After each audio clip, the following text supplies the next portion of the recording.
Goli la Clement Mzize dhidi ya TP Mazembe pale Benjamin Mkapa katika mchezo wa CAF Champions League mapema mwaka huu limeibuka goli bora la michuano hii ama la mwaka kwenye tuzo za CAF. Clement Mzize, kama unakumbuka vizuri, aliambaa kutoka ule upande wa kushoto kwa kasi sana akiwa na mpira mguuni, kisha kachia mkwaju mkali sana ukapaa juu kidogo ya golikipa wa kikosi cha TP Mazembe Ndiaye, mpira nyavuni moja kwa moja. Ilikuwa moja ya goli zuri sana lililotengenezwa ama lilofunga Clement Mzize.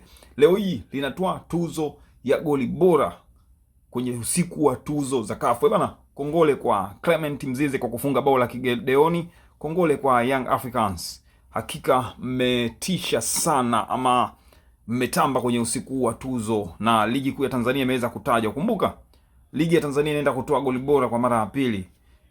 Kumbuka kipindi cha nyuma ama Pape Osman Sako amesha kuchukua tuzo ya goli bora, lakini huyu hakuwa mzawa. Clement Mzize ni mzawa ambaye ameleta tuzo ya goli bora hapa nyumbani. Bana, kama unataka kuwa bingwa kama Clement Mzize anafunga magoli ya kideoni, basi na wewe unaweza kutuma SMS niunge kwenda 0690663661. Namba hapo naiona inapita hapo.